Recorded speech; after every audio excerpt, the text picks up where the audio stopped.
The Amish church started as a breakaway from the Anabaptists in Switzerland in 1693. My parents split the day after my 9th birthday. 2 years later, in summer of 2007, my breakaway began. Helped by the influence of some new friends, I began to turn wild. The Amish are very distinctive, due to their lifestyle, simplicity of dress, and rejection of modern technology. I always had a different interest compared to my peers, which resulted in me seeking the company of older companions. I stayed in when everyone was out, and went out when everyone was in. The Amish are born into a strict and rule-oriented community. Growing up, our household and surroundings were similar. He ruled. There are 12 years between my sister and I, so we have a lot of differences. Unfortunately, she had a lot longer in hell than I had, being the older sibling. She was imprisoned for months on end. Release was quickly followed by the inevitable return to confinement. Ordnung is a set of rules each Amish community follows. Containing both religious and civil rules, the Ordnung is strictly an Amish interpretation of the Bible. It is created to keep the members of the community in line with Amish law. These communities are not centrally governed, so each group creates their own versions of the rules. They believe in living a life separated to the non-Amish. They quote the Bible to justify their beliefs.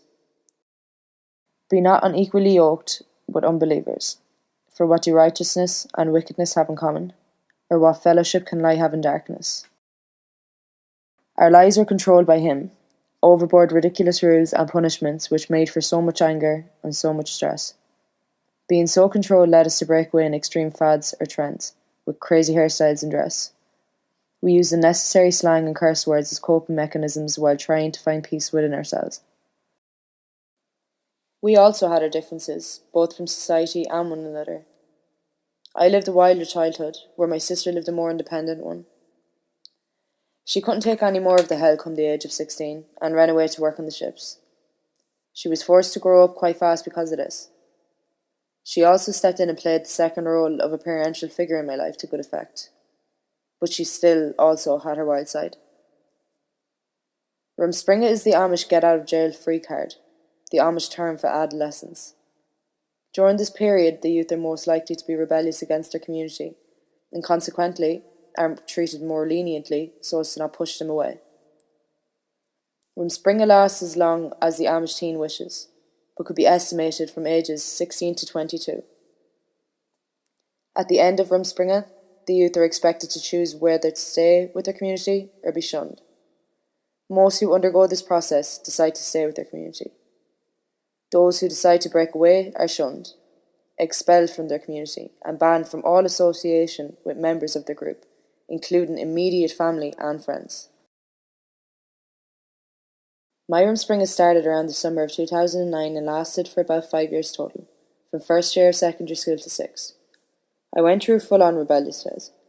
I did it all, misbehaving, violence, alcohol and drugs. But in towns like I live in, what teenager doesn't go through this? They may not all be as extreme as mine, but everyone has their moments of curiosity and experimentation. But the main point was, I shouldn't be ashamed of my past anymore. I got it all out of my system at the right time. I learned young and matured quickly. I developed a lot of street skills before I was in any way book smart. This alone has helped me get through life so far. I used to be ashamed of who I was, always trying to prove myself, fit in or feel accepted. But not until the day I finally let go of this past and began to create my own waves did I realise that yet again I had it all wrong, and my life was only beginning. I certainly seemed to stand out, something a lot of people strive to achieve all their lives. I earned my level of uniqueness and individuality. I didn't have to strive. Unknowingly, I had it bred into me all along. My mother's beliefs and discipline were quite similar to the ways of the Amish. Yes, she tried the whole grounding thing, but realised how much more it entitled me to rebel. What seemed to work best was making me feel more understood and listened to, so she used a particular tactic, which worked her way. She would treat me to town in some clothes after we had sorted our differences. This made me feel quite mature and understood, so she gained my respect back for her rules. Her intention was to show how one who behaved was treated in return. These tactics were used to avoid pushing me away throughout my own Rumspringa, and they certainly worked. One day, it just clicked. Like the Amish, I decided to return to my own community, a return to the real me. It was not clear what exactly made it click. All I remember is the fright that took over me when the realisation of how close the exam and end of school were. My personality was back in place. I worried about my responsibilities again, worried about succeeding. I became extremely organised and dedicated and panic studied right up to the Leaving Certificate exams. I managed to scrape a pass and applied for a post-Leaving Certificate course in Moat Business College. Truly the stepping stone to my future. I spread my wings and learned to fly, proving my talent, ability, and the fact that second chances do exist.